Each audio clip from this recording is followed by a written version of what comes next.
তার দু একটা হাদিস দেখে নেই। ফেরেশতাদেরকে দেখা সম্ভব, ফেরেশতাদের আওয়াজ শোনা সম্ভব, ফেরেশতাদের অস্তিত্বের অনুভূতি সম্ভব। নবী ছাড়া সাধারণ মানুষও ফেরেশতা দেখেছে, নবী ছাড়া সাধারণ মানুষও ফেরেশতার আওয়াজ শুনেছে। আবু হুরায়রা রাদিয়াল্লাহু তাআলা আনহু থেকে বর্ণিত, তিনি বলেন, একদিন এক ব্যক্তি রাস্তা দিয়ে চলতেছে, তো আকাশ থেকে একটা আওয়াজ পেল, ইসকি হাদিকাতা ফুলান, উমুকের বাগানে পানি বর্ষণ করো। তো সেই ব্যক্তি দেখলো মেঘমালা ওই নির্দিষ্ট একটা বাগানে গিয়ে সেখানে বৃষ্টি বর্ষণ করলো। সেই বৃষ্টি বর্ষণের পানি নালা বেয়ে পড়ে যাচ্ছে। তো ওই পানির আলামত ধরে ধরে যারা পিছনে দাঁড়িয়ে আছেন তারা এই পাশে, আমার হাতের বাম পাশে জায়গা খালি আছে, যারা ডান দিকে অথবা পিছনে দাঁড়িয়ে আছেন তারা হাতের বাম পাশে চলে এসে বসতে পারে। তো অদৃশ্য গায়েব থেকে আওয়াজ শুনে ওই ব্যক্তি ওই পানির লাইন ধরে ধরে জমিতে গেল। তো গিয়ে দেখে সেখানে একটা ব্যক্তি কাজ করতেছে, জমি চাষ করতেছে। বলে, ভাই তোমার নাম কি? তো বলে, আমার নাম এই। তো এই ব্যক্তি বলছে, বারে যেই নাম আকাশে শুনলাম এ তো দেখি সেই নাম বলে। তখন এই ব্যক্তি বলছে, আমি আকাশে তোমার নাম শুনলাম যে অমুকের বাগানে পানি বর্ষণ করো। তো তুমি বলো তো তুমি এমন কি করো যে আকাশে তোমার নামে আদেশ হয় যেন তোমার বাগানে পানি বর্ষিত হয়? তো এই ব্যক্তি বলল যে আমার জমিন থেকে যা ফসল উঠে সেই ফসলের 3 ভাগ করি আমি, 3 ভাগের 1 ভাগ আল্লাহর রাস্তায় দান করে দিই, 3 ভাগের 1 ভাগ এই জমিতে আবার ব্যয় করি, আবার আবাদ করতে খরচ করি, আর 3 ভাগের 1 ভাগ দিয়ে আমার দৈনন্দিন জীবন সংসার সারা বছর পরিচালনা করি। তো এই ব্যক্তি কোনো নবী নয়, সে ফেরেশতার আওয়াজ শুনেছে যে ফেরেশতা বলতেছে, ইসকি হাদিকাতা ফুলান, উমুকের বাগানে বৃষ্টি বর্ষণ করো। দেখেন, ফেরেশতার অস্তিত্ব পৃথিবীতে অতি বাস্তব। কত বাস্তব? আমার আত্মীয় স্বজন, ভাই বোন, সন্তান সন্ততির চেয়ে বেশি বাস্তব। কেন আমার আত্মীয় স্বজন, ভাই বোন, বাপ মা, সন্তান সন্ততির চেয়ে বেশি বাস্তব? এই জন্য যে আল্লাহ যখন প্রথম আমাদের সৃষ্টি করেছে, প্রথম যখন জান্নাতে আল্লাহ আমাদের সৃষ্টি করেছে আমাদের আদি পিতা আদম আলাইহিসসালাতু ওয়াসসালামকে, তখন আদম আলাইহিসসালাতু ওয়াসসালাম চোখ খুলে দেখেনি যে এটা আমার বাপ, এটা আমার মা, আর চোখ খুলে দেখেনি যে এটা আমার বউ, চোখ খুলে দেখেনি যে এটা আমার ছেলে। চোখ খুলে প্রথম পরিচিত হয়েছে বারে ফেরেশতা। ওয়াইজ ক্বালা রাব্বুকা লিল মালাইকাতি ইন্নী জাইলুন ফিল আরদি খলিফা ক্বালু আতাজআলু ফিহা মান ইউফসিদু ফিহা ওয়া ইয়াসফিকুদ দিমা। আল্লাহ নিজে পবিত্র কোরআনে ব্যাপকভাবে বর্ণনা করেছেন এই ঘটনা। আল্লাহ সুবহানাহু ওয়া তাআলা ডাক দিয়ে ফেরেশতাদের বলছেন যে আমি পৃথিবীতে মানুষ তৈরি করতে চাই। তখন ফেরেশতারা বলছে, আপনি পৃথিবীতে এমন কাউকে তৈরি করবেন যারা ফিতনা ফাসাদ করবে? নাহনু নুসাব্বিহু বিহামদিক ওয়া নুকদ্দিসু লাক। আপনার কত তাসবিহ লাগবে? আমরা তো সারাদিন তাসবিহ পাঠ করছি, আপনার পবিত্রতা বর্ণনা তো আমরা করছি। তখন আল্লাহ বললেন, ইন্নী আ'লামু মা লা তা'লামুন। ফেরেশতারা, তোমরা অতটুকুই জানো যতটুকু আমি তোমাদের জানিয়েছি। পুরো গায়েব তোমরা তো জানো না, সম্পূর্ণ গায়েব তোমাদের জানা নাই, যতটুকু আমি জানিয়েছি ততটুকুই জানো। ওয়া আল্লামা আদামাল আসমাআ কুল্লাহা সুম্মা আরাদাহুম আলাল মালাইকা। আদমকে কিয়ামত পর্যন্ত যা সৃষ্টি হবে সব আল্লাহ শিখিয়ে দিয়েছেন। ওই ক্যামেরা, ওই কম্পিউটার, ওই মোবাইল, ওই বিমান, ওই পারমাণবিক বম সব আদম আলাইহিসসালাতু ওয়াসসালাম জানতেন। আদম আলাইহিসসালাতু ওয়াসসালামের ব্রেনে ছিল বলেই সেটা ট্রান্সফার হতে হতে হতে হতে হতে হতে মানুষের ব্রেনে এখনও আছে। এই জন্য ওটা মানুষ বের করে নিয়ে আসতে পারতেছে। যদি বাপের ব্রেনে না থাকে জীবনে সম্ভব নয় ওটা নিয়ে আসা। বাপের ব্রেনে ছিল, ট্রান্সফার হতে হতে মানুষের ব্রেনেও আছে। সময় সাপেক্ষে যুগের প্রয়োজনে বের হতে থেকেছে। যুগের চাহিদায় ওই পর্দাটা উন্মুক্ত হয়ে গেছে, যুগের চাহিদায় ওই পর্দাটা উন্মুক্ত হয়ে গেছে, ওই জ্ঞানের দরজাটা খুলে গেছে। কিন্তু সবগুলো জ্ঞান আগেই বাপের ব্রেনে রাখা আছে। বাপের ব্রেন থেকে ট্রান্সফার হতে হতে সন্তানের ব্রেনেও আসতে থেকেছে। যুগের প্রয়োজনে যখন যে জ্ঞানের দরকার, যখন যে গায়েবের পর্দা উন্মোচন হওয়ার দরকার, সেটা উন্মোচন হতে থেকেছে। ওয়া আল্লামা আদম আল আসমা কুল্লাহা, সব শিখিয়ে দিলেন আল্লাহ আদম আলাইহিস সালাম। তারপরে ফেরেশতাদের ডাক দিয়ে বললেন, ফেরেশতারা বলো, আম্বিউনি বি আসমাই হাউলাই, এগুলোর নাম বলো, এগুলো কি? তখন ফেরেশতারা আর বলতে পারে না। ক্বালু সুবহানাক লা ইলমা লানা ইল্লা মা আল্লামতানা, আল্লাহ আপনার পবিত্রতা, আপনি মহাপবিত্র, আমরা অতটুকুই জানি যতটুকু আপনি জানিয়েছেন, এর বাইরে আমাদের জানার কোনো ক্ষমতা নেই। ইন্নাকা আনতাল আলিমুল হাকিম, আপনি হলেন সর্বজ্ঞানী, আপনি হলেন সর্বজ্ঞানী এবং সর্বপ্রজ্ঞাময়। তখন আল্লাহ বললেন, ইয়া আদম আম্বিউহুম, এই যে আদম, এবার তুমি বলো তো এই জিনিসগুলোর নাম কি? ফালাম্মা আম্বাআহুম বিআসমাইহিম, তখন আদম আলাইহিস সালাতু ওয়াস সালাম সবগুলোর নাম বলে দিলেন। এবার আল্লাহ ফেরেশতাদের বলেন, ওয়াইজ কুলনা লিল মালাইকাতি ইসজুদু লি আদম, তখন আমি আল্লাহ ফেরেশতাদের বললাম, ফেরেশতারা তোমরা এবার আদমকে সিজদা করো। তাহলে আমরা সবার আগে কাদেরকে দেখলাম? এবার বলেন, জোরে বলেন না যে কাদের দেখলাম, না আর এক মানুষকে দেখেছি। তাহলে আপনার বাপ মা আগে না ফেরেশতা আগে? ফেরেশতা আগে। আপনার সন্তান আগে না ফেরেশতা আগে? আপনার সন্তানের অস্তিত্বের চেয়ে বিশেষত্ব আপনার সাথে ফেরেশতা আছে, আমাদের সাথে ফেরেশতা আছে। আপনার বাপ মায়ের অস্তিত্বের চেয়ে বিশেষত্ব যে আমাদের সাথে ফেরেশতা আছে। কেন আমরা যখন প্রথম সৃষ্টি হয়েছি তখন থেকে ফেরেশতাদের সাথে আমরা কানেক্টেড, তখন থেকে আমরা ফেরেশতাদের দেখেছি। গায়েবের উপর ঈমান না থাকার কারণে দুনিয়াতে এসে ভুলে গেছি। তাহলে আদম আলাইহিস সালাতু ওয়াস সালামের ঈমান কোন লেভেলের হবে যে ফেরেশতারা আছে? আদম আলাইহিস সালাতু ওয়াস সালামের ঈমান তার ছেলের অস্তিত্বের চেয়ে বেশি যে ফেরেশতারা আছে। আদম আলাইহিস সালাতু ওয়াস সালামের ঈমান তার স্ত্রী হাওয়ার অস্তিত্বের চেয়ে বেশি যে ফেরেশতারা আছে। রাসূল সাল্লাল্লাহু আলাইহি ওয়াসাল্লাম বলছেন, যখন তোমরা গাধার আওয়াজ শুনো, নুহাকাল হিমার, তখন ফাতাআউযু মিনাশ শাইতান, তখন তোমরা শয়তান থেকে পরিত্রাণ চাও। শয়তানের আলো আর এক ভিন্ন লেভেলের আলো, এটা আগুনের আলো, এটাও অদৃশ্য। মাইক্রোওয়েভ ওভেনের যে হিটিং, এইটা যেমন অদৃশ্য, ঠিক তেমন জিনের আলো, শয়তানের আলো অদৃশ্য, কিন্তু ওই আলো কুকুর দেখতে পায়, গাধা দেখতে পায়, মানুষ দেখতে পায় না। সম্মানিত উপস্থিতি, তাহলে আমি আপনি দেখতে পাই না মানে অস্তিত্ব নাই, এটা সম্পূর্ণ মিথ্যা কথা, সম্পূর্ণ ডাহা মিথ্যা কথা, যেগুলোর নিদর্শন, যেগুলোর আলামত আল্লাহ নিজে পৃথিবীতে দিয়ে রেখেছে। তাহলে আমরা কি বলছিলাম? ফেরেশতা আছে, ফেরেশতার আওয়াজ মানুষ শুনতে পারে, ফেরেশতাকে দেখতেও পারে। বনু ইসরাইলের 3 জন ব্যক্তি অন্ধ, কুষ্ঠ, টাক, আল্লাহ ফেরেশতা পাঠিয়েছে তাদের কাছে মানুষ হিসেবে পরীক্ষা নেওয়ার জন্য। রাসূল সাল্লাল্লাহু আলাইহি ওয়াসাল্লাম একদিন মসজিদে নববীতে বসে আছে, একজন অপরিচিত মানুষ আসলো, যে অপরিচিত মানুষের পোশাকে সফরের আলামত নাই, লা ইউরা আসারুস সাফার, সফরের কোনো আলামত নাই, আর তাকে মদিনার কেউ চিনেও না। তো জিজ্ঞেস করছে, মাল ইসলাম, মাল ঈমান, মাল ইহসান, মাতাসাআহ, ঈমান কি, ইসলাম কি, কিয়ামত কখন হবে? জিজ্ঞেস করে উত্তর নিয়ে বিদায় নিয়ে চলে যাচ্ছে। রাসূল সাল্লাল্লাহু আলাইহি ওয়াসাল্লাম বললেন, জানো কে এসেছিল? জিবরাইল এসেছিল দিন শিখানোর জন্য। তাহলে সাহাবীদের ফেরেশতাদের উপর ঈমান কোথায়? সাহাবীদের ঈমান ফেরেশতাদের উপর কোথায়? এই মর্মে এবার আরও কয়েকটা হাদিস আপনাদের সামনে তুলে ধরব।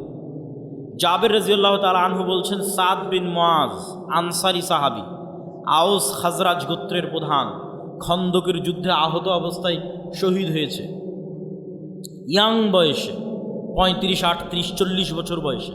রাসূল সাল্লাল্লাহু আলাইহি ওয়াসাল্লামের আশেপাশে যেগুলো ছিল সব ইয়াং। রাসূলুল্লাহ সাল্লাল্লাহু আলাইহি ওয়াসাল্লাম বললেন, ইহতাজ্জালাহু আরশুর রহমান, আল্লাহর আরশ কেঁপে উঠেছে সাদ বিন মুআজের মৃত্যুতে। ওয়া ফুতিহাত লাহু আবওয়াবুস সামা, আসমানের সব দরজা আজকে সাদ বিন মুআজের মৃত্যুতে খুলে দেওয়া হয়েছে। ওয়া শাহিদাহু ৭০ আলফা মিনাল মালাইকা, ৭০,০০০ ফেরেশতা আমাদের সাথে আজকের জানাজায় অংশগ্রহণ করেছে সাদ বিন মুআজের জানাজায়। বলেন আল্লাহু আকবার। তো আসমানের দরজা থাকতে পারে, এটা কঠিন তো কিছু নয়। আমরা তো আসমান থেকেই পৃথিবীতে এসেছি, জান্নাত থেকেই পৃথিবীতে এসেছি। আদি পিতা আদম আলাইহিস সালাতু ওয়াস সালাম তো আসমানেই ছিলেন, জান্নাতেই ছিলেন, এটা অস্বাভাবিক কিছু না। জান্নাত থেকে নামতে হলে তো কোনো না কোনো দরজা দিয়েই নেমেছে, সেই দরজা দিয়ে ঈসা আলাইহিস সালাম উপরে উঠে গেছে, সেই দরজা দিয়ে মুহাম্মদ সাল্লাল্লাহু আলাইহি ওয়াসাল্লাম উপরে উঠে গেছে। ছিলামই তো আমরা জান্নাতে আসমানে। সুতরাং এই যোগাযোগ কঠিন অস্বাভাবিক কিছু নয়, এটাই ইমানের ভিত্তি। এইটার উপর যার ইমান আছে সেই মুমিন, এইটার উপর যার ইমান আছে সেই মুসলমান। দেখা জিনিস সবাই মানে, দেখা জিনিস কাফেরও মানে, দেখা জিনিস মুশরিকও মানে, দেখা জিনিস হিন্দুও মানে, দেখা জিনিস ইহুদিও মানে। অদেখা অজানা জিনিসের উপর ইমানের নামই হচ্ছে ইমান। আল্লাহ সুবহানাহু ওয়া তাআলা কোরআন মাজিদে বলেন, আলিফ লাম মিম যালিকাল কিতাবু লা রাইবা ফীহি হুদাল লিল মুত্তাকিন আল্লাযীনা ইউমিনুনা বিল গায়ব।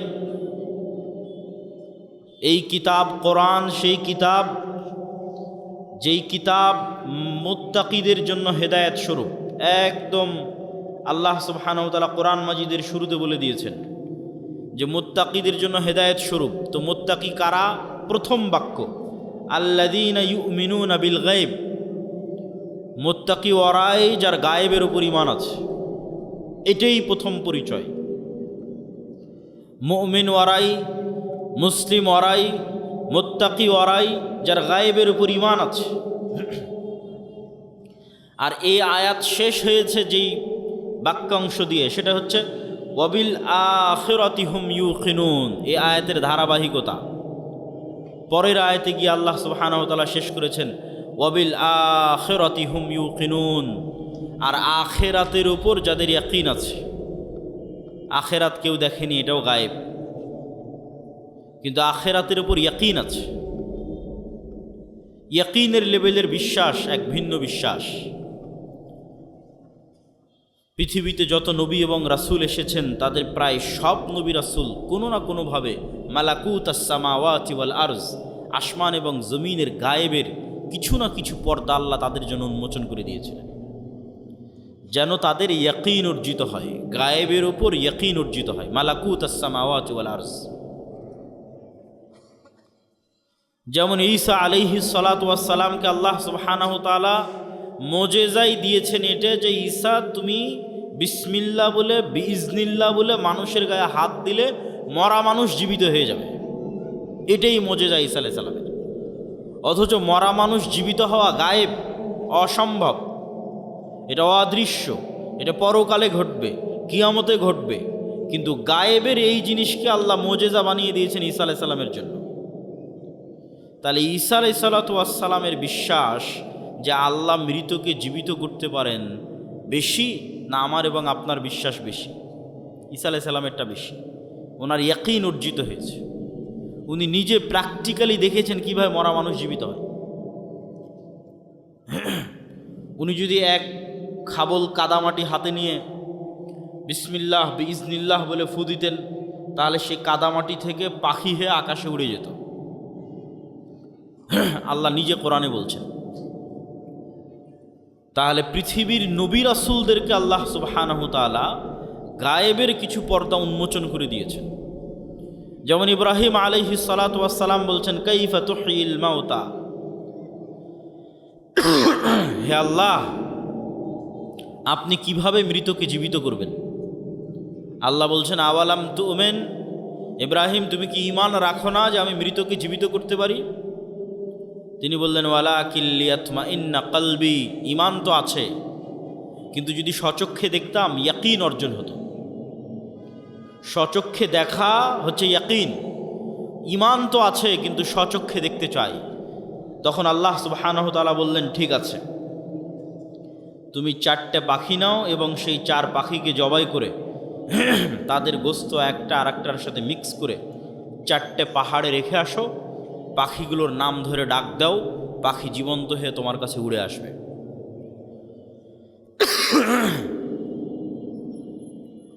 মুসা আলাইহিস সালাতু ওয়াস সালামের জন্য আল্লাহ তার ঈমান বিল গায়েবে ইয়াকিন তৈরি করেছেন। ঈমান বিল গায়েবে ইয়াকিনের উপকারিতাটা কি? এই যে ইয়াকিনের কথা বলছি, ওয়াবিল আখিরাতি হুম ইউকিনুন, আল্লাহ সুবহানাহু ওয়া তাআলা সূরা তাকাসুরের মধ্যে বলছেন ইয়াকিনের মাত্রাটা কোন লেভেলে হতে হবে। সূরা তাকাসুরে কিভাবে বারবার ইয়াকিনের দিকে নিয়ে যাওয়ার কথা বলা হয়েছে, এটা যদি দেখতাম আলহাকুমুত তাকাসুর, দুনিয়ার পরস্পরের প্রতিযোগিতা তোমাদের ভুলিয়ে রেখেছে। ছোট বাচ্চাকে যেমন মোবাইল দিয়ে ভুলিয়ে রেখেছেন তার কান্না, অথবা আর কোনো কিছু দিয়ে যখন আপনি মানুষকে কোনো কিছু ভুলিয়ে রাখেন, তো এই দুনিয়াতে মৃত্যুকে ভুলে রাখার এমন কোনো সরঞ্জাম নাই যা এই পৃথিবীতে নাই। আজকের মোবাইল, আজকের বিনোদন, টাকা পয়সা, কাজ কারবার, ধন দৌলত, প্রতি মুহূর্তে মৃত্যুকে ভুলে থাকার সরঞ্জাম পৃথিবীতে আছে। তো বলছে আলহাকুমুত তাকাসুর, তোমাদের ভুলিয়ে রেখেছে দুনিয়ার প্রতিযোগিতা মৃত্যুকে। হাত্তা জুরতুমুল মাকাবির, এটা ততদিন চলবে যতদিন না তোমরা নিজেরা না মরে গেছো, নিজেরা না কবরে চলে গেছো। কাল্লা সাউফা তা'লামুন, কখনো নহে, তোমরা অবশ্যই জানতে পারবে। সুম্মা কাল্লা সাউফা তা'লামুন, আবারও বলছি তোমরা অবশ্যই জানতে পারবে। কাল্লা লাউ তা'লামুনা ইলমাল ইয়াকিন, শুধু কি জানতে পারবে, ইয়াকিনের লেভেলে জানতে পারবে, ইয়াকিনের লেভেলে জানতে পারবে। কিভাবে ইয়াকিনের লেভেলে জানতে পারবে? লা তারাউন্নাল জাহিম, অবশ্যই তোমরা নিজে চোখে জাহান্নামকে দেখবে, অবশ্যই তোমরা নিজে চোখে জাহান্নামকে দেখবে। সুম্মা লা তারাউন্নাহা আইনাল ইয়াকিন, আবারও বলছি অবশ্যই তোমরা তোমাদের চোখে ইয়াকিনের লেভেলে, তোমাদের চোখ দিয়ে তোমরা দেখবে জাহান্নামকে, ইয়াকিন অর্জিত হবে তোমাদের। তাহলে শুধু ঈমান আর ইয়াকিনের লেভেলে ঈমান এক নয়। আমরা বিশ্বাস করি কবরের আযাব হবে, বিশ্বাস করি জান্নাত এবং জাহান্নাম আছে, আর মুহাম্মদ সাল্লাল্লাহু আলাইহি ওয়াসাল্লাম মেরাজের রাতে স্বচক্ষে জান্নাত দেখেছেন, স্বচক্ষে জাহান্নাম দেখেছেন, স্বচক্ষে কবরের আযাব দেখেছেন। তাহলে মুহাম্মদ সাল্লাল্লাহু আলাইহি ওয়াসাল্লামের ইয়াকিন অর্জিত হয়েছে, ওনার ঈমানের মাত্রা আমাদের চেয়ে বেশি। কেন? গায়েবের পর্দা ওনার জন্য উন্মোচন করে দেওয়া হয়েছে। উনি গায়েবের পর্দা চিরে 7 আসমান পর্যন্ত পৌঁছে গেছেন, ফলে ওনার ইয়াকিন অর্জিত হয়েছে। এই গায়েবের উপর ইয়াকিন কেন দরকার? এটাই মুসলমানদের মুক্তির একমাত্র রাস্তা, ঈমান বিল গায়েব, এবং মুসলমানদের অধপতনের একমাত্র কারণ ঈমান বিল গায়েব না থাকা। আজকের মুসলমানেরা আজকের আমেরিকা এবং আজকের ইসরায়েলের তুলনায় যত দুর্বল, আজকের গাজার মানুষ, আজকের রোহিঙ্গারা যত দুর্বল, আজ থেকে 3000, 4000, 5000 বছর পূর্বে মুসা আলাইহিস সালাতু ওয়াস সালাম আজকের মুসলমানদের চাইতে কয়েকশো, কয়েক হাজার গুণ বেশি দুর্বল ছিলেন। এটা যদি আমি আপনাকে উদাহরণ দিয়ে না বুঝাই, আপনি বুঝতে পারবেন না যে কেমনে মুসা আলাইহিস সালামের মতো নবী, যাকে আমরা এত বড় নবী মনে করি, সেই নবীকে বলা হচ্ছে তিনি আজকের মুসলমানদের চাইতে বেশি দুর্বল ছিলেন। জি, আজকে বগুড়ার শিবগঞ্জের আটমলের একজন রাখালকে দায়িত্ব দেওয়া হলো যে তুমি এখান থেকে ডোনাল্ড ট্রাম্পের কাছে গিয়ে দাওয়াতি কাজ করবা, রাশিয়ার ভ্লাদিমির পুতিনের কাছে গিয়ে দাওয়াতি কাজ করবা। তো এই আটমলের এই কৃষক ডোনাল্ড ট্রাম্পের চেয়ে যত দুর্বল, আজ থেকে 4000 বছর আগে মুসা আলাইহিস সালাম ফেরাউনের তুলনায় তার চেয়ে বেশি দুর্বল ছিলেন। আপনার আটমলের একজন সাধারণ রাখাল আজকের আমেরিকার প্রেসিডেন্ট ডোনাল্ড ট্রাম্পের তুলনায় যত দুর্বল, আজ থেকে 4000 বছর পূর্বে মুসা আলাইহিস সালাম ফেরাউনের তুলনায় তার চেয়ে বেশি দুর্বল ছিলেন। বাস্তবে আপনাকে বুঝিয়ে দিচ্ছি।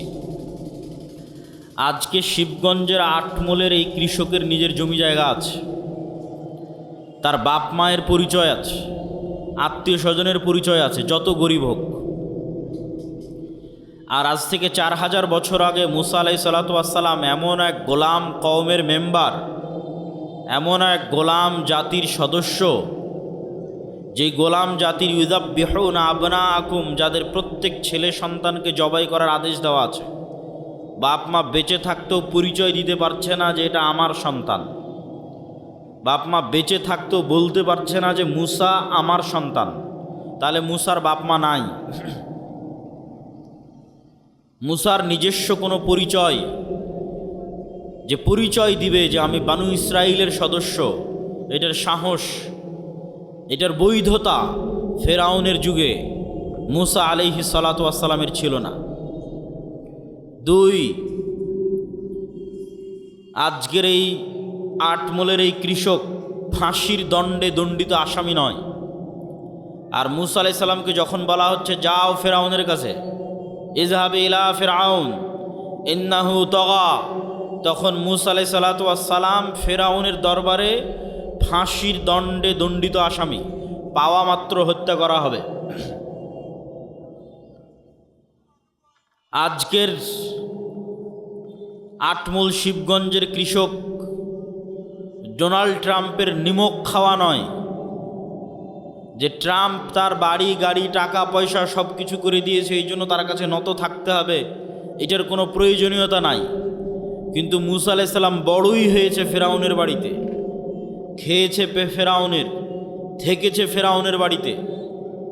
আজ এই রকম এক গোলাম জাতির এরকম এক অসহায় নিরীহ সদস্য, ফাঁসির দণ্ডপ্রাপ্ত আসামিকে বলা হচ্ছে যাও তুমি যার বাড়িতে থেকে খেয়ে বড় হয়েছ তাকেই গিয়ে দাওয়াতি কাজ করো।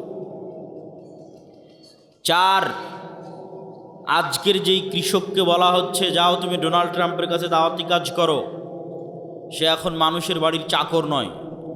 আর যখন মুসা আলাইহিস সালাতু ওয়াস সালামকে বলা হচ্ছে যাও ফেরাউনকে দাওয়াত দিতে হবে, তখন মুসা আলাইহিস সালাম প্রায় 10 বছর থেকে মানুষের বাড়ির কাজের লোক, প্রায় 10 বছর মানুষের বাড়ির কাজের লোক। তাহলে প্রায় 10 বছর থেকে মানুষের বাড়ির কাজের লোক, ফাঁসির দণ্ডপ্রাপ্ত আসামি, এমন এক গোলাম জাতির সদস্য যেখানে পরিচয় দেওয়া বাপ মায়ের পক্ষে পরিচয় দেওয়া সম্ভব নয়, এটা আমার সন্তান, এই পরিচয় দিতে পারবে না, অসম্ভব, পরিচয় দিলে দুনিয়া থেকে বিদায় নিয়ে যেতে হবে। এই রকম নিরীহ অসহায় অবস্থায় মুসা আলাইহিস সালাতু ওয়াস সালামকে বলা হয়েছে ফেরাউনের কাছে যেতে। আর ফেরাউন আজকের যুগে যে যত শক্তিশালী তার চেয়ে কয়েক শতগুণ বেশি শক্তিশালী। আমি যদি বুঝাতে না পারি সেটা আমার ব্যর্থতা, যে মুসা আলাইহিস সালাম আমার এবং আপনার চেয়ে বেশি দুর্বল ছিলেন। আজকের আমেরিকা এবং ইসরায়েলের তুলনায় যত দুর্বল, মুসা আলাইহিস সালাতু ওয়াস সালাম তার চেয়ে শতগুণ হাজার গুণ বেশি দুর্বল ছিলেন। এই জন্য মুসা আলাইহিস সালাম সাহস করেননি। মুসা আলাইহিস সালাতু ওয়াস সালামের ঈমান বিল গায়েবে ইয়াকিন অর্জন হওয়ার পরও মুসা আলাইহিস সালাম ভয় পাচ্ছিলেন।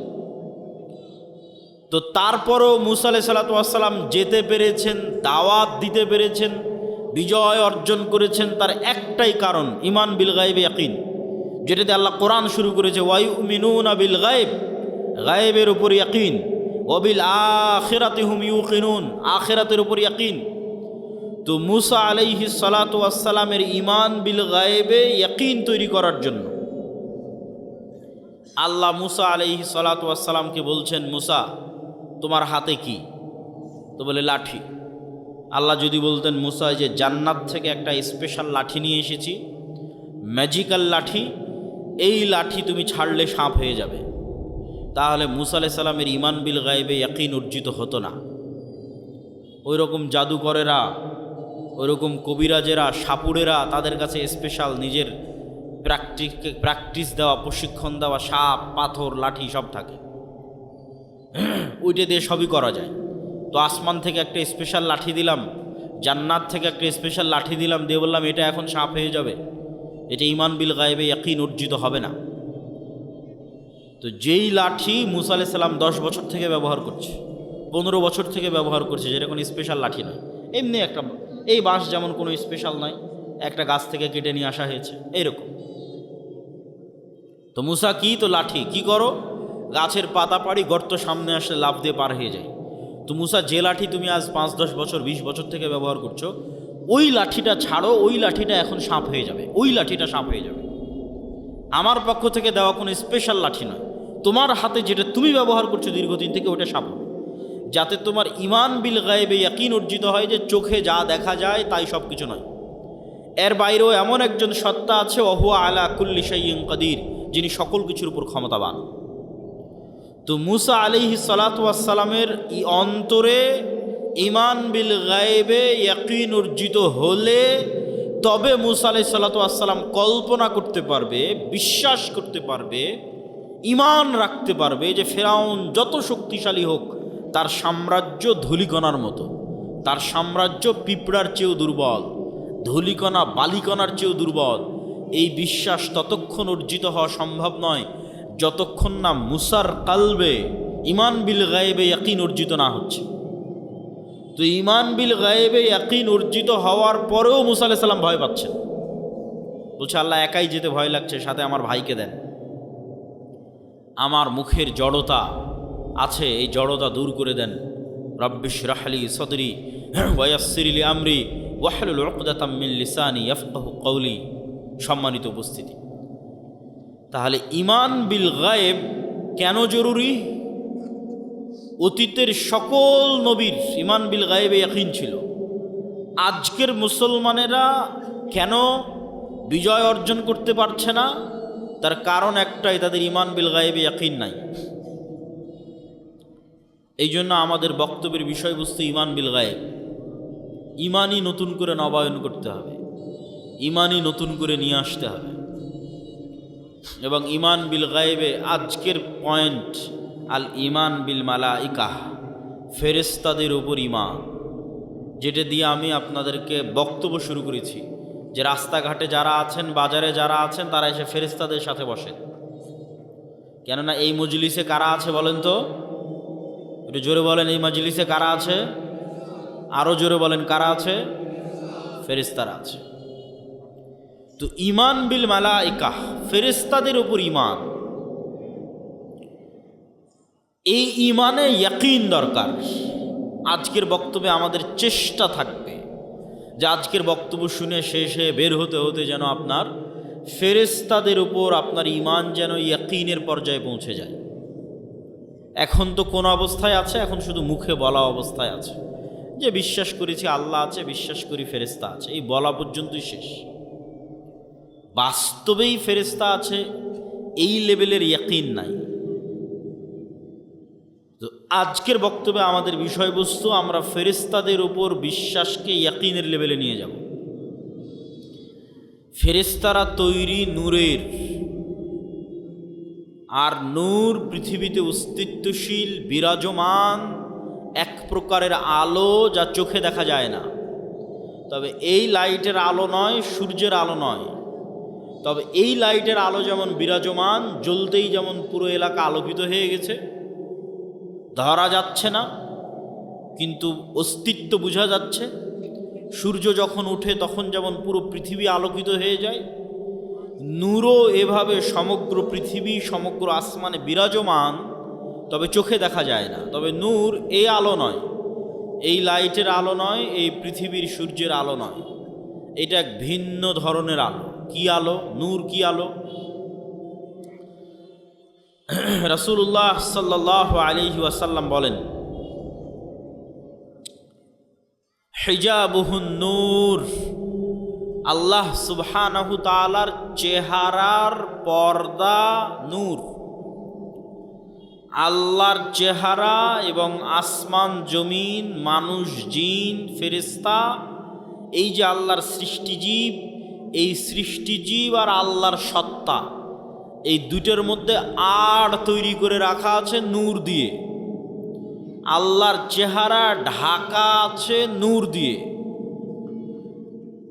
লাউ কাশাফাহু, যদি এই নূরকে সরিয়ে নেওয়া হয়, যে নূর আসমান জমিন এবং সর্বত্র বিরাজমান, এই নূরকে যদি সরিয়ে নেওয়া হয়, লা আহরাকাত সুবহাত ওয়াজহিহ, তাহলে আল্লাহ সুবহানাহু তাআলার চেহারা প্রকাশ পেয়ে যাবে। আর আল্লাহ সুবহানাহু তাআলার চেহারা যদি প্রকাশ পেয়ে যায়, তাহলে আল্লাহর চেহারার তাজাল্লিতে আসমান জমিন জ্বলে পুড়ে ছারখার হয়ে যাবে। এই জন্য আল্লাহর চেহারা ঢাকা আছে নূর দিয়ে। রাসূলুল্লাহ সাল্লাল্লাহু আলাইহি ওয়াসাল্লাম আর এক হাদিসে বলেন, আব্দুল্লাহ বিন আব্বাস রাদিয়াল্লাহু তাআলা আনহু থেকে বর্ণিত, আল্লাহুম্মা আউযু বিনূরি ওয়াজহিকাল্লাযী আশরাকাত লাহুদ-যুলুমাত, হে আল্লাহ, আপনার নূরের মাধ্যমে পরিত্রাণ চাচ্ছি, যেই নূর দিয়ে আসমান জমিনের সকল অন্ধকার আলোকিত হয়েছে। ওয়াসালুহা আলাইহি আমরুদ দুনিয়া ওয়াল আখিরাহ, যেই নূরের উপর আসমান জমিনের সকল কাজ নির্ভরশীল। যেই নূর দিয়ে আসমান জমিনের সকল অন্ধকার আলোকিত হয়েছে, যেই নূরের উপর আসমান জমিনের সকল কাজ নির্ভরশীল, সেই নূর দিয়ে আপনার কাছে পরিত্রাণ চাচ্ছি। আব্দুল্লাহ বিন মাসউদ রাদিয়াল্লাহু তাআলা আনহু বলেন, লাইসা ইনদা রাব্বিকুম লাইলুন ওয়া নাহার নূরুস সামাওয়াতি ওয়াল আরজি মিন নূরি ওয়াজহি। তোমাদের রাত দিন আছে, আল্লাহর কাছে কোনো রাত দিন নাই। তোমাদের সময় আছে, আল্লাহর কাছে কোনো সময় নাই। আল্লাহ সুবহানাহু ওয়া তাআলা সময়েরও ঊর্ধ্বে, রাত দিনেরও ঊর্ধ্বে। নূরুস সামাওয়াতি মিন নূরি ওয়াজহি, আসমান জমিনের আলো আল্লাহ সুবহানাহু ওয়া তাআলার চেহারার নূরের প্রভাবে প্রভাবিত। আল্লাহ সুবহানাহু ওয়া তাআলা নিজেও কোরআন মাজিদে বলেছেন, আল্লাহু নূরুস সামাওয়াতি ওয়াল আরজ, আল্লাহ হচ্ছেন আসমান এবং জমিনের নূর। সম্মানিত উপস্থিতি, তাহলে নূর পৃথিবীতে অস্তিত্বশীল বিরাজমান এক প্রকারের আলো। এই নূরের সাথে সংশ্লিষ্ট আরও কয়েকটি কথা। ফেরেশতারা যেমন নূর থেকে তৈরি, এই কোরআন তেমন নূর, আর ইসলাম তেমন নূর। ওয়াহি নূর, তো ইসলাম ওয়াহি, আর ওয়াহির একটা প্রকার হচ্ছে কোরআন, ওয়াহি মাতলু। তাহলে কোরআন নূর। আল্লাহ সুবহানাহু ওয়া তাআলা কোরআন মাজিদে বলেন, মা কুনতা তাদরি মাল কিতাব ওয়ালাল ঈমান ওয়ালাকিন জাআলনাহু নূরান নাহদি বিহি মান নাশা। হে আল্লাহর নবী, আপনি জানতেন না ঈমান কাকে বলে, কিতাব কাকে বলে, তবে আমি আল্লাহ এটাকে নূর বানিয়ে দিয়েছি। এই নূর দিয়ে আমি যাকে ইচ্ছা তাকে পথ দেখাই। আর ইসলাম নূর, ইউরিদুনা লিউতফিউ নূর আল্লাহ ওয়াল্লাহু মুতিম্মু নূরিহি ওয়ালাউ কারিহাল কাফিরুন। পৃথিবীর কাফের মুশরিকরা ফু দিয়ে আমার নূরকে নিভিয়ে দিতে চায়, আর আমি আল্লাহ আমার নূরকে সমগ্র পৃথিবীতে প্রতিষ্ঠিত করবই করব। কাফের মুশরিকরা অপছন্দ করলেও সেই নূর হচ্ছে ইসলাম। আল্লাহু মুতিম্মু নূরিহি, আল্লাহ তার নূরকে পূর্ণতা দান করবেন তথা জমিনে প্রতিষ্ঠিত করে ছাড়বেন তার নূরকে। তাহলে কি কি গেল? ফেরেশতা নূরের তৈরি, কোরআন নূর, ইসলাম নূর। এবার 4 নাম্বার, আমার এবং আপনার সৎ আমল নূর তৈরি করে। আমার এবং আপনার সৎ আমল নূর তৈরি করে। আল্লাহ সুবহানাহু ওয়া তাআলা কোরআন মাজিদে বলছেন, ইয়াওমা তারাল মুমিনিনা ওয়াল মুমিনাত নূরুহুম ইয়াসআ বাইনা আইদিহিম ওয়া বিআইমানিহিম। কঠিন কিয়ামতের মাঠে মুমিনেরা এবং মুমিনারা দুনিয়াতে যত নূর জমা করেছিল আমলের মাধ্যমে, প্রত্যেকটা সৎ আমল নূর। 2টা শর্ত পেলেই আমল সৎ। আল্লাহ কোরআনে বলেনি যে বেশি আমল করতে হবে, যে ওই জান্নাতে যাবে যে বেশি আমল করেছে। আল্লাহ বারবার বলেছে আমানু ওয়া আমিলুস সালিহাত। ঈমান বিল গায়েবে, গায়েবে ঈমান আছে, গায়েবের উপর ইয়াকিন আছে, আর আমিলুস সালিহাত সৎ আমল করেছে। সৎ আমল নূর তৈরি করে। তো সৎ আমল 2 শর্তে নূর তৈরি করে, তখন এটা সৎ আমল হয়। 1, যদি হৃদয়ে ইখলাস থাকে, তাহলে ইখলাস পাওয়া মাত্রই নূর তৈরি হওয়া শুরু হয়ে যায়। 2, আমল যদি গায়েবের সাথে মিলে যায়। প্রত্যেকটা আমলের ফরম্যাট গায়েবে নির্ধারিত, যেই ফরম্যাট ওহির মাধ্যমে আল্লাহ রাসূলের কাছে পাঠিয়েছে। গায়েবে নির্ধারিত ফরম্যাটের সাথে না মিললে আমল কবুল হবে না, আমলে নূর তৈরি হবে না। তো গায়েবে নির্ধারিত ফরম্যাটের সাথে মিলাতে চাইলে কাকে দেখতে হবে? মুহাম্মদ সাল্লাল্লাহু আলাইহি ওয়াসাল্লামকে। কেননা গায়েবের ওই ওয়াহি, ওই জ্ঞান মুহাম্মদ সাল্লাল্লাহু আলাইহি ওয়াসাল্লামকে দেওয়া হয়েছে। তাহলে মুহাম্মদ সাল্লাল্লাহু আলাইহি ওয়াসাল্লামের আমলের সাথে যখন আমল হুবহু মিলে যাবে, মানে ওটা গায়েবের ফরম্যাটের সাথে হুবহু মিলে গেছে। আর অন্তরে যখন ইখলাস তৈরি হবে, তখন এই আল্লাহর নবীর সাথে কাজের সাথে মিলে যাওয়া তথা গায়েবের ফরম্যাটের সাথে মিলে যাওয়া আর অন্তরে ইখলাস তৈরি হওয়া, এই দুটো যখন তৈরি হয়ে যাবে তখন আমলে নূর তৈরি হয়ে গেল। এবার যখন আমলে নূর তৈরি হয়ে গেল, এই রকম যত আমল মানুষ দুনিয়াতে করবে, আমলে সালেহ যে আমল নূর তৈরি করে, এরকম যত আমল মানুষ দুনিয়াতে করবে তত নূর সে ধারণ করবে নিজের কালবে। মানুষ তার কালবে নূর ধারণ করতে পারে, এটা আরেকটু পরে আরও বিস্তারিত বলতেছি।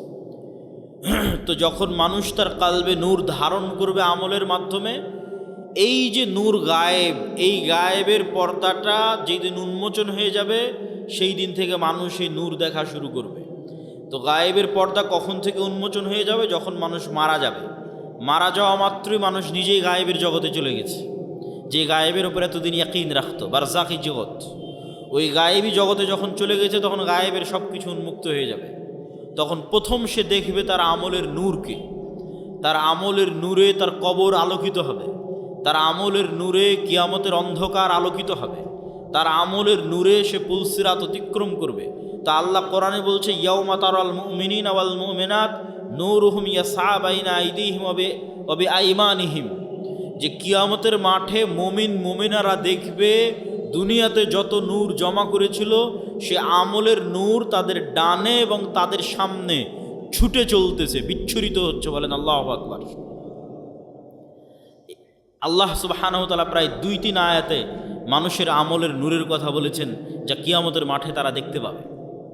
যেমন রাসূল সাল্লাল্লাহু আলাইহি ওয়াসাল্লাম হাদিসে বলেছেন যে মানুষ যারা দুনিয়াতে উজু করেছে, উজু যদি সৎ আমল হয় তথা ইখলাস থাকে, আল্লাহর নবীর সাথে মিলে যায়, তাহলে এই উজু নূর তৈরি করে। তো কিয়ামতের মাঠে উজুর অঙ্গ প্রত্যঙ্গগুলোতে নূর জল করে জ্বলবে। তো দুনিয়াতে যত নূর জমা করেছে সৎ আমলের মাধ্যমে, সব নূরের প্রভাব দেখতে পাবে। তাহলে 4 নম্বর পয়েন্টে আমরা বললাম সৎ আমল নূর তৈরি করে। এবার 5 নম্বর পয়েন্ট, মানুষের অন্তরে, মানুষের কানে, মানুষের চোখে, মানুষের সামনে, মানুষের পিছনে, মানুষের উপরে, মানুষের নিচে নূর তৈরি হতে পারে।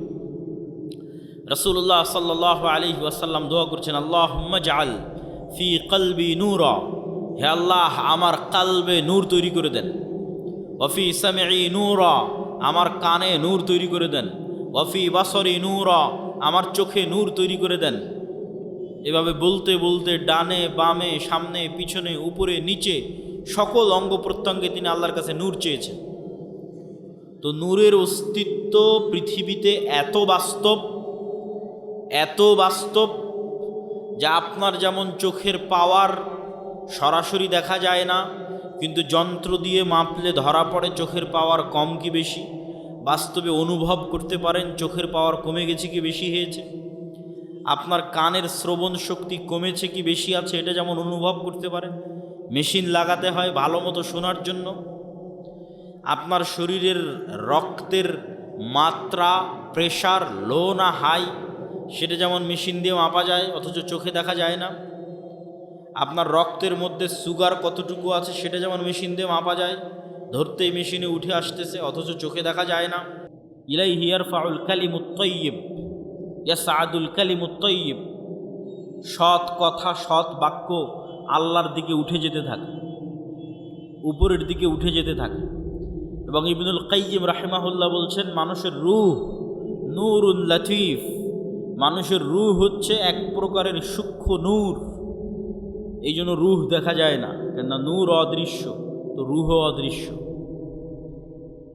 কিন্তু মানুষের আত্মপরিচয় রূহের উপর নির্ভর করে।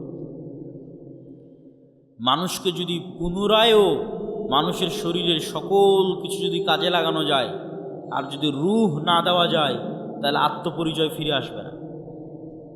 যেমন আইনস্টাইনের ব্রেন যদি কপি করা যায়, ইমাম বুখারীর ব্রেন যদি কপি করা যায়, বিজ্ঞান যদি এই লেভেলে পৌঁছে যায়, কিন্তু ইমাম বুখারী, আইনস্টাইন, নিউটন ওরা ফিরে আসবে না, ওদের আত্মপরিচয় ফিরে আসবে না।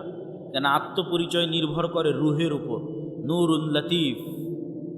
ইয়াসআলুনাকা আনির রূহ কুলির রূহ মিন আমরি রাব্বি, মানুষজন জিজ্ঞেস করে, বলে রূহ কি? আপনি বলে দিন রূহ আল্লাহর আদেশ। আল্লাহ যখন চান প্রতি রাতে এই রূহকে উঠিয়ে নেন। যাদের আল্লাহ মৃত্যু দিতে চান তাদের রূহকে তার কাছে আটকে রেখে দেন, এরা সকালবেলা মৃত অবস্থায় উঠে। আর যাদের আল্লাহ সুবহানাহু ওয়া তাআলা বাঁচিয়ে রাখতে চান এদের রূহকে আবার ফেরত দিয়ে দেন, এই জন্য সকালবেলা এরা জীবিত অবস্থায় উঠে। এই জন্য দোয়ার মধ্যে বলা হয়েছে আল্লাহুম্মা বিইসমিকা আমুতু, হে আল্লাহ তোমার নামে আমি মারা যাচ্ছি। কেননা তখন রুহের কাজ শেষ হয়ে যায়।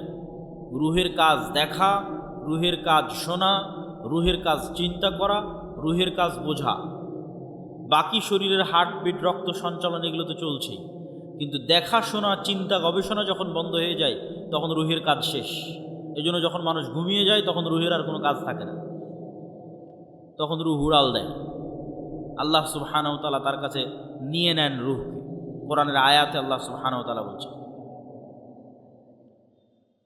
এবং সকালবেলা যখন ঘুম থেকে উঠে তখনও দোয়ার মধ্যে শিখিয়ে দেওয়া আছে যে প্রশংসা ওই আল্লাহর যিনি আমাদেরকে পুনরায় জীবিত করেছে মৃত্যু দেওয়ার পর। তাহলে মৃত্যু দিল কখন? ঘুমই মৃত্যু। এবং প্রত্যেকটা লেভেলে পরবর্তী লেভেলের আলামত আছে, প্রত্যেক লেভেলে পরবর্তী লেভেলের আলামত আছে। এখন আমরা কোন লেভেলে আছি? এখন আছি দুনিয়ার লেভেলে। এই দুনিয়াতে বসে থেকেই বারজাখী জীবন কেমন হবে তার আলামত দেওয়া আছে, যে পরের জগৎটা কেমন হবে তুমি দুনিয়াতে বেঁচে থাকতেই বুঝে নাও। এবার যখন বারজাখী জগতে চলে যাবেন তখন ওখানে আলামত দেওয়া হবে যে কিয়ামতের পরের জগৎ কেমন হবে তুমি এখান থেকে বুঝে নাও। বারজাখী জগৎ থেকে হালকা হালকা বুঝতে পারবে, কেননা জান্নাতের সাথে দরজা খুলে দেওয়া হবে, কারো দরজা জাহান্নামের সাথে খুলে দেওয়া হবে। সরাসরি জান্নাতে দেওয়া হবে না, সরাসরি জাহান্নামে দেওয়া হবে না, কিন্তু ওখানে বসে থেকে বুঝতে পারবে হালকা হালকা যে জান্নাত কেমন হতে পারে। ওখান থেকে বসে থেকে বুঝতে পারবে হালকা হালকা যে জাহান্নাম কেমন হতে পারে। ঠিক এই দুনিয়াতে বসে থেকেই পরের জগতের একটু আলামত, সেটাই হচ্ছে ঘুম। যে মৃত্যুর জগৎ কেমন হতে পারে সেটার আলামতই হচ্ছে ঘুম। প্রতিদিন মানুষ মৃত্যুবরণ করে। বারজাখী জগৎ কেমন হতে পারে সেটার আলামতই হচ্ছে ঘুম। এবং মানুষের যে এই ট্রান্সফার, এইটা অবাস্তব নয়, এটার অসংখ্য চিহ্ন আল্লাহর সৃষ্টিজীবের মধ্যে আছে। গায়েবের অসংখ্য আলামত আল্লাহ হয়তো মানুষের মধ্যে দিয়ে রাখেনি, কিন্তু আল্লাহর অন্য সৃষ্টিজীবের মধ্যে দিয়ে রেখেছে। যেমন আল্লাহর একটা সৃষ্টিজীব প্রজাপতি। প্রজাপতি কিভাবে তৈরি হয়? প্রজাপতি প্রথমে শুঁয়োপোকা থাকে, পোকা হিসেবে সে বিভিন্ন গাছের পাতা খেয়ে বেড়ায়। ঠিক যেভাবে আচা পোকা থাকে ওইরকম পোকার মতো সে জীবনযাপন করে, উঠতে পারে না। তাহলে পোকা হিসেবে জীবনযাপন করে গাছের পাতা খেয়ে 1.5-2 মাস পার করে। 1.5-2 মাস পার করার পর এই পোকা তার নিজের চারিপাশে একটা আবরণ তৈরি করে ওর মধ্যে মারা যায়।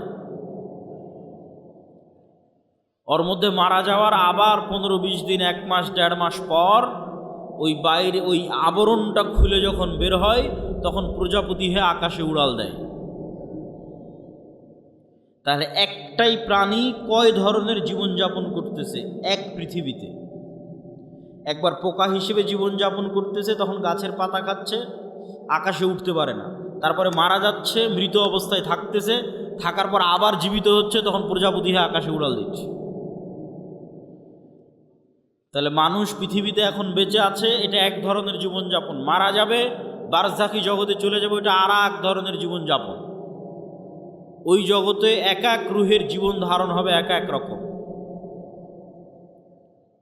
শহীদদের রূহ পাখি হিসেবে খাবার পর্যন্ত খাবে জান্নাতে। আরো উঁচু লেভেলের রূহ আল্লাহ সুবহানাহু ওয়া তাআলার আরশের সাথে ঝুলন্ত থাকবে।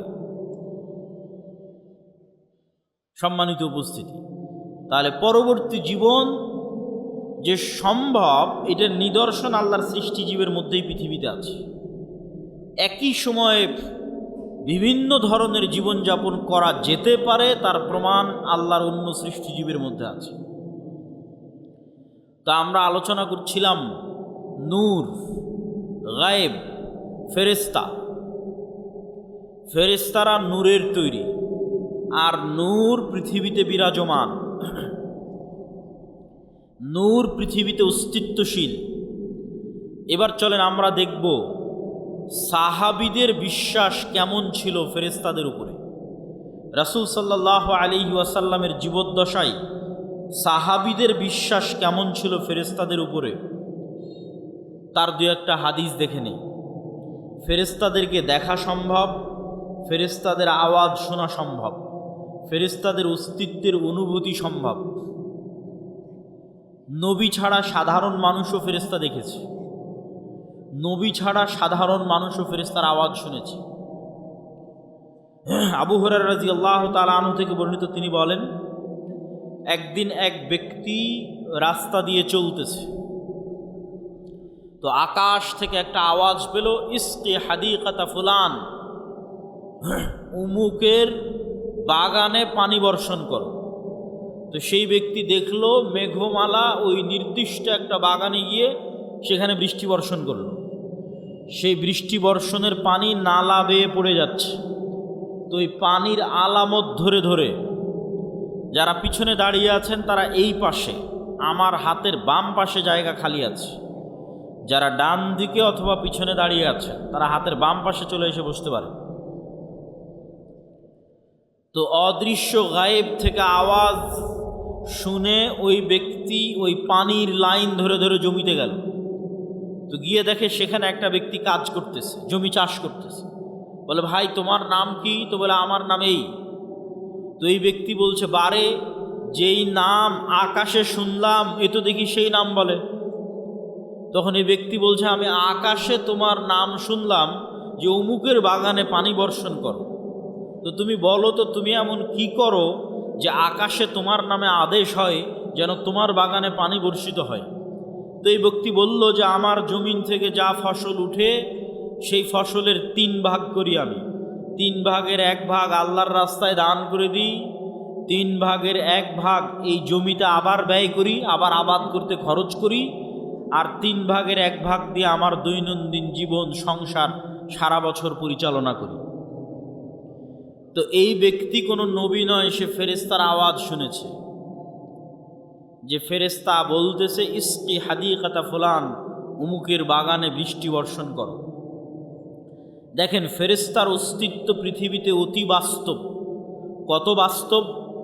আমার আত্মীয় স্বজন, ভাই বোন, সন্তান সন্ততির চেয়ে বেশি বাস্তব। কেন আমার আত্মীয় স্বজন, ভাই বোন, বাপ মা, সন্তান সন্ততির চেয়ে বেশি বাস্তব? এই জন্য যে আল্লাহ যখন প্রথম আমাদের সৃষ্টি করেছে, প্রথম যখন জান্নাতে আল্লাহ আমাদের সৃষ্টি করেছে আমাদের আদি পিতা আদম আলাইহিসসালাতু ওয়াসসালামকে, তখন আদম আলাইহিসসালাতু ওয়াসসালাম চোখ খুলে দেখেনি যে এটা আমার বাপ, এটা আমার মা, আর চোখ খুলে দেখেনি যে এটা আমার বউ, চোখ খুলে দেখেনি যে এটা আমার ছেলে। চোখ খুলে প্রথম পরিচিত হয়েছে বারে ফেরেশতা। ওয়াইজ ক্বালা রাব্বুকা লিল মালাইকাতি ইন্নী জাইলুন ফিল আরদি খলিফা ক্বালু আতাজআলু ফিহা মান ইউফসিদু ফিহা ওয়া ইয়াসফিকুদ দিমা। আল্লাহ নিজে পবিত্র কোরআনে ব্যাপকভাবে বর্ণনা করেছেন এই ঘটনা। আল্লাহ সুবহানাহু ওয়া তাআলা ডাক দিয়ে ফেরেশতাদের বলছেন যে আমি পৃথিবীতে মানুষ তৈরি করতে চাই। তখন ফেরেশতারা বলছে, আপনি পৃথিবীতে এমন কাউকে তৈরি করবেন যারা ফিতনা ফাসাদ করবে? নাহনু নুসাব্বিহু বিহামদিক ওয়া নুকদ্দিসু লাক। আপনার কত তাসবিহ লাগবে? আমরা তো সারাদিন তাসবিহ পাঠ করছি, আপনার পবিত্রতা বর্ণনা তো আমরা করছি। তখন আল্লাহ বললেন, ইন্নী আ'লামু মা লা তা'লামুন। ফেরেশতারা, তোমরা অতটুকুই জানো যতটুকু আমি তোমাদের জানিয়েছি, পুরো গায়েব তোমরা তো জানো না, সম্পূর্ণ গায়েব তোমাদের জানা নাই, যতটুকু আমি জানিয়েছি ততটুকুই জানো। ওয়া আল্লামা আদামাল আসমাআ কুল্লাহা সুম্মা আরাদাহুম আলাল মালাইকা। আদমকে কিয়ামত পর্যন্ত যা সৃষ্টি হবে সব আল্লাহ শিখিয়ে দিয়েছেন। ওই ক্যামেরা, ওই কম্পিউটার, ওই মোবাইল, ওই বিমান, ওই পারমাণবিক বম সব আদম আলাইহিসসালাতু ওয়াসসালাম জানতেন।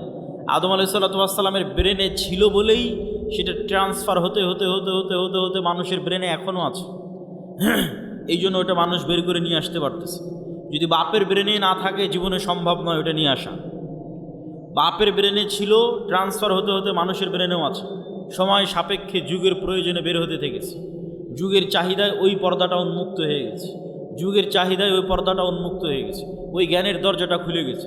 কিন্তু সবগুলো জ্ঞান আগেই বাপের ব্রেনে রাখা আছে। বাপের ব্রেন থেকে ট্রান্সফার হতে হতে সন্তানের ব্রেনেও আসতে থেকেছে। যুগের প্রয়োজনে যখন যে জ্ঞানের দরকার, যখন যে গায়েবের পর্দা উন্মোচন হওয়ার দরকার, সেটা উন্মোচন হতে থেকেছে। ও আল্লামা আদম আল আসমা কুল্লাহা, সব শিখিয়ে দিলেন আল্লাহ আদম আলাইহিস সালাম। তারপরে ফেরেশতাদের ডাক দিয়ে বললেন, ফেরেশতারা বলো, আম্বিউনি বি আসমাই হাউলাই, এগুলোর নাম বলো, এগুলো কি? তখন ফেরেশতারা আর বলতে পারে না। ক্বালু সুবহানাক লা ইলমা লানা ইল্লা মা আল্লামতানা, আল্লাহ আপনার পবিত্রতা, আপনি মহাপবিত্র, আমরা অতটুকুই জানি যতটুকু আপনি জানিয়েছেন, এর বাইরে আমাদের জানার কোনো ক্ষমতা নেই। ইন্নাকা আনতাল আলিমুল হাকিম, আপনি হলেন সর্বজ্ঞানী, আপনি হলেন সর্বজ্ঞানী এবং সর্বপ্রজ্ঞাময়। তখন আল্লাহ বললেন, ইয়া আদম আম্বিউহুম, এই যে আদম, এবার তুমি বলো তো এই জিনিসগুলোর নাম কি? ফালাম্মা আম্বাআহুম বিআসমাইহিম, তখন আদম আলাইহিস সালাতু ওয়াস সালাম সবগুলোর নাম বলে দিলেন। এবার আল্লাহ ফেরেশতাদের বলেন, ওয়াইজ কুলনা লিল মালাইকাতি ইসজুদু লি আদম, তখন আমি আল্লাহ ফেরেশতাদের বললাম, ফেরেশতারা তোমরা এবার আদমকে সিজদা করো। তাহলে আমরা সবার আগে কাদেরকে দেখলাম এবার বলেন?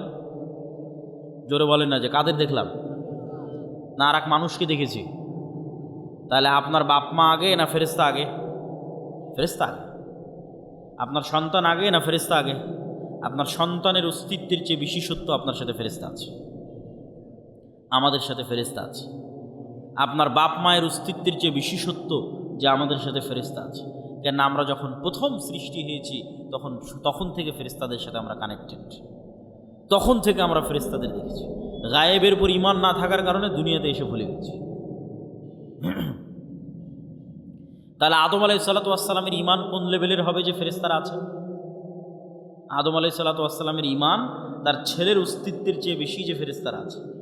আদম আলাইহিস সালাতু ওয়াস সালামের ঈমান তার স্ত্রী হাওয়ার অস্তিত্বের চেয়ে বেশি যে ফেরেশতারা আছে। সম্মানিত উপস্থিতি, তাহলে ফেরেশতাদের অস্তিত্ব আছে, নূর বিরাজ করতেছে, দেখি না কেন? দেখা যায় না কেন? কি সমস্যা? তো এইটার ক্ষেত্রে আপনাকে দু একটা উদাহরণ দিই। আজ থেকে 100 বছর আগে আটমূলের যে মানুষটা মারা গেছে, সেই মানুষটাকে আজকে উঠান, যদি তাকে জীবিত করা যায় তাহলে সে জীবিত হল। জীবিত হওয়ার পর সেই মানুষকে আপনি বলবেন যে আমি আব্দুল্লাহ আওয়াজ দিব, এখানে বাজবে ঢাকায়, সাথে সাথে আমি আওয়াজ দিব, এখানে আওয়াজ বাজবে কোথায়? ঢাকাতে। আমি আওয়াজ দিব, এখানে বাজবে আমেরিকাতে। আমি আওয়াজ দিব, এখানে বাজবে মক্কায়। সে কি বিশ্বাস করবে? কিন্তু এখন তো বাজতেছে, এই যে লাইভ চলতেছে, সারা পৃথিবীতে বাজতেছে, বলতেছি এখানে, বাজতেছে সারা পৃথিবীতে। তাহলে এই যে ইলেকট্রোম্যাগনেটিক ওয়েভ, তরঙ্গ, আলোর তরঙ্গ, ওয়েভ, এইটার মধ্যে ডাটা ধারণ করার ক্ষমতা, তথ্য, মানুষের কথা এটার মধ্যে থাকতে পারে, মানুষের দৃশ্য এটার মধ্যে থাকতে পারে। এইটা আল্লাহ যেই দিন পৃথিবী সৃষ্টি করেছে ওই দিন থেকেই আছে, মানুষ জানেনি, গায়েব। তাহলে 100 বছর আগে আটমূল থেকে যে মানুষ চলে গেছে এটার কাছে গায়েব। যে তার আওয়াজ এই ওয়েভের মধ্যে থেকে যেতে পারে, তার দৃশ্য এই ওয়েভের মধ্যে দিয়ে প্রবাহিত হতে পারে। শুধু তাই নয়, মানুষের পক্ষে যদি আজকে সম্ভব হয় যে মানুষ আলোর গতি তথা যেই আলোর মাধ্যমে, যে ওয়েভের মাধ্যমে আমার কথা মোবাইল দিয়ে এখন ঢাকাতেও বাজতেছে, লালমনিরহাটেও বাজতেছে, আমেরিকা, লন্ডন, ইউরোপেও বাজতেছে, সৌদি, কুয়েত, কাতার, বাহরাইনেও বাজতেছে, এখন সাথে সাথে যেই ওয়েভের মধ্যে দিয়ে আমার দৃশ্য ছুটে চলে যাচ্ছে, যেই ওয়েভের মধ্যে দিয়ে আমার আওয়াজ ছুটে চলে যাচ্ছে, এর চাইতে যদি আমরা কোনো গতিশীল কিছু আবিষ্কার করতে পারি যে এর চেয়ে দ্রুত আমি উড়ে চলে যাব, মানুষের পক্ষে সম্ভব নয়। কিন্তু কল্পনা করেন যে আমরা করে ফেলেছি এরকম একটা আবিষ্কার যে আমার আওয়াজ যত দ্রুত ঢাকায় যাচ্ছে আমি এর চেয়ে আগে ঢাকায় পৌঁছে যাব। এবং আবিষ্কার করার পর এখান থেকে বিমানে যদি ঢাকায় আমার যেতে আধা ঘন্টা লাগে, তো রাস্তার গাড়িতে 4 ঘন্টা লাগবে। তো আমি আধা ঘন্টা আগে ঢাকায় পৌঁছে গেছি, রাস্তার গাড়ি পৌঁছার আগে আমি ঢাকা পৌঁছে গেছি বিমানে। তো আমার এই আওয়াজ আমেরিকা পৌঁছার আগে আমি পৌঁছে গেছি। এত দ্রুত গতির আমরা কিছু আবিষ্কার করতে পেরেছি। এই আবিষ্কার করতে পারার পর এবার যদি 15 আলোক বর্ষ অতীতে চলে যায় দ্রুত, যে 15 বছর আগে যে কথা বলেছিলাম ওই কথা এখন মহাবিশ্বে যেই জায়গায় আছে ওর আগে আমি গিয়ে পৌঁছে যাব, যেহেতু হচ্ছে দ্রুত আমি কিছু আবিষ্কার করতে পেরেছি। পৌঁছে গিয়ে এবার এই মোবাইলের মতো এই ক্যামেরার মতো যদি ওখানে কিছু সেট করতে পারেন, তাহলে 15 বছর আগে আপনি কি বলেছিলেন ওই আপনার বলা কথা আপনি শুনতে পাবেন, বাঁচতেছে। 15 বছর আগে আপনি কি করেছিলেন আপনার করা কাজ আপনি লাইভ দেখতে পাবেন, এই যে আমি এটা করতেছি, কেননা ওইটা এই আলোর তরঙ্গের মধ্যে সেভ আছে, হারায়নি। বিজ্ঞানীরা এখনও জানে না যে পৃথিবী যখন প্রথম সৃষ্টি হয়েছে তখন পৃথিবী থেকে যে আলো মহাবিশ্বের দিকে ছুটতে থেকেছে ওইটা এখনও মহাবিশ্বের শেষ মাথায় পৌঁছতে পেরেছে কিনা। তাহলে এভাবে যদি 1400 বছর আগে চলে যান, তাহলে মোহাম্মদ সাল্লাল্লাহু আলাইহি ওয়াসাল্লামের হাদিস বুখারীতে পড়া লাগবে না, আপনি কানে শুনতে পাবেন, নিজে কানে শুনতে পাবেন, যেমন এখন লাইভ বাজতেছে। তো 1500 বছর অতীতে চলে গেলে আলোর গতির চেয়ে বেশি গতি নিয়ে মোহাম্মদ সাল্লাল্লাহু আলাইহি ওয়াসাল্লামের হাদিস নিজে কানে শোনা যাবে, বদরের যুদ্ধ লাইভ দেখা যাবে, বাস্তবে হচ্ছে এটা দেখা যাবে। এটা মানুষের দ্বারা সম্ভব নয়, এটা দিয়ে আল্লাহ মানুষের গুনাহকে গোপন রেখেছে, নাহলে একজন মানুষের গুনাহ গোপন থাকত না। আলোর গতির চেয়ে মানুষের গতি কম থাকার কারণে মানুষের গুনাহ আজ গোপন আছে। সম্মানিত উপস্থিতি, তাহলে আমরা যা বলছি তার 1 সেকেন্ডও হারায় না, 1 সেকেন্ডও নয়, চাহে মোবাইলে রেকর্ড হোক আর না হোক, ওই তরঙ্গের মধ্যে থেকে যায়, যে কেউ চাইলে ধরে বের করে নিয়ে আসতে পারে। আল্লাহ সুবহানাহু ওয়া তাআলা এটা দিয়েই ধরে বের করবেন, এটা আমি বলি। কিন্তু এত সহজ মানুষের হিসাব নেওয়া, এত সহজ মানুষকে পাকড়াও করা, এইভাবেই পৃথিবী সেট আপ করা আছে। এখানে মানুষের একটা সেকেন্ড গোপন নয়, একটা সেকেন্ডও নয়, কেন আলো এই ডাটাগুলো ধারণ করে নিচ্ছে, যা করতেছে তাও সেভ আছে, যা বলতেছে তাও সেভ আছে। মানুষ চাইলে নিজেই দেখতে পারবে। মানুষকে আলোর চেয়ে দ্রুতগতির যন্ত্র আবিষ্কার করে অত বছর আগে চলে যেতে হবে, চলে গিয়ে নিজের আমলগুলো দেখতে হবে, তো আমি এগুলো করেছি, তো আমি এগুলো বলেছি, আমি নিজে শুনতে পাচ্ছি আমি কি বলেছি, আমি নিজে দেখতে পাচ্ছি আমি কি করেছি। কাফা বিনাফসিকাল ইয়াউমা আলাইকা হাসিবা, মানুষ আজকে তোমার বিচারের জন্য তুমি একাই যথেষ্ট, আলাদা কোনো বিচার বিভাগ কায়েম করে বিচার করতে হবে এইটা নয়, তুমি নিজেই যথেষ্ট। সম্মানিত উপস্থিতি, তাহলে কি বলছিলাম, গায়েব নূর। তাহলে এই আলো আমার ডাটা ধারণ করতে পারে, এটা একসময় গায়েব ছিল, চোখে দেখা যায় না, তো এখনও দেখা যায় না, এখনও দেখা যাচ্ছে না, যন্ত্র ধরতে পেরেছে কিন্তু আমরা তো দেখতে পাচ্ছি না। তাহলে ওইটা যেমন সত্য যে আল্লাহ যেদিন পৃথিবী সৃষ্টি করেছেন ওই দিন থেকে মানুষের বলা কথায় আলোর মধ্যে থেকে গেছে, মানুষের বলা কাজ করা কাজ আলোর মধ্যে থেকে গেছে, এর চেয়ে বেশি সত্য যে এখানে নূর আছে, ফেরেশতা আছে, এটা এখন গায়েব। এবার বাস্তব জগতের আরও কিছু উদাহরণ দেই যেগুলো এখন যন্ত্রও ধরতে পারে। যেমন আল্লাহর একটা সৃষ্টিজীব কুকুর, কুকুরের ঘ্রাণ শক্তি মানুষের চাইতে 10,000 গুণ বেশি। তো আমি এই যে মাইকটা সামনে আছে, এটা আমি নাক দিয়ে টেনেও আর কোনো গন্ধ পাচ্ছি না। কারণ আমি যদি বলি যে এই মাইকের কোনো গন্ধ নাই, এটা মিথ্যা কথা হবে। এই মাইকটাই আপনি একটা প্রশিক্ষিত কুকুরের নাকে ধরেন, তারপর মোলাম গাড়ি বাজারে ফেলে রেখে আসেন কোনো এক জঙ্গলে, ওই কুকুর ওখান থেকে খুঁজে বের করে নিয়ে আসবে এই মাইককে। 50 গুণ 100 গুণ বেশি নয়, 1000 গুণ নয়, 10,000 গুণ বেশি। মানুষের যদি কোনো শরীরে ক্যান্সার হয়, তাহলে কোন কোষটাতে ক্যান্সার হয়েছে ওই ক্যান্সারের কোষের যে গন্ধ এটা পর্যন্ত কুকুর ধরতে পারে। মানুষের শরীরে যদি ভাইরাস হয়, যে করোনা ভাইরাস হয়েছে, তাহলে করোনা ভাইরাসের মতো অদৃশ্য জিনিসের গন্ধ কুকুর ধরতে পারে। যে ভাইরাসকে দূরবীন দিয়ে দেখতে হয়, মাইক্রোস্কোপ লাগিয়ে দেখতে হয়, ওই ভাইরাসের গন্ধ পর্যন্ত কুকুর ধরতে পারে। আর মানুষ এখন পর্যন্ত এমন কোনো যন্ত্র আবিষ্কার করতে পারেনি যেটা কুকুরের লেভেলে ঘ্রাণ নিতে পারবে। এই জন্য মানুষ কুকুরকেই কাজে লাগায়, যে একটা যন্ত্র আমি আবিষ্কার করেছি যেটা কুকুরের মতো ঘ্রাণ নিতে পারবে, নাই, এরকম কোনো যন্ত্র আবিষ্কৃত হয়। তাহলে পৃথিবীতে এমনও ঘ্রাণ আছে যেই ঘ্রাণ মানুষ পায় না, যেই ঘ্রাণ মানুষের তৈরি কোনো যন্ত্রও পায় না। এখন এখানে যদি মিসকে আম্বরের মতো সুগন্ধি থাকে, ধরেন কথার কথা ফেরেশতারা এসেছে, ফেরেশতাদের গায়ে মিসকে আম্বরের মতো সুগন্ধি আছে, ওই সুগন্ধি আমি পাচ্ছি না। কথা কি আমার বুঝতে পারছেন? তো আমি যে ওই সুগন্ধি পাচ্ছি না, তার মানে সুগন্ধি নাই, এটা কি ঠিক? এটা ঠিক নয়। ঠিক তেমনি এমনও আওয়াজ আছে, কবরের আযাব কই, শুনতে তো পাই না। পাশ দিয়ে পিঁপড়া যাচ্ছে, শুনতে পান? শুনতে পাই না।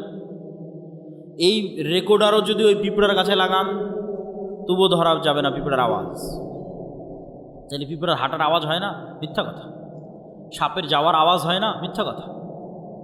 ওইটা যেই লেভেলের সূক্ষ্ম আওয়াজ, ওটা আবার আল্লাহর আর এক সৃষ্টিজীব ধরতে পারে। যেমন হাতির মতো অন্য আরও কিছু প্রাণী আছে, এরা আওয়াজ ধারণে খুবই সূক্ষ্ম, কয়েক লক্ষ কোটি কিলোমিটার দূরের আওয়াজ, সূক্ষ্ম থেকে সূক্ষ্ম আওয়াজ ধারণ করতে পারে।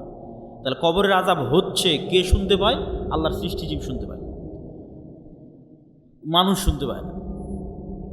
তাহলে এটা এখনো পৃথিবীতে এরকম অসংখ্য সৃষ্টিজীব আছে যাদের একজনের কাজ আর একজনের সাথে মিলবে না।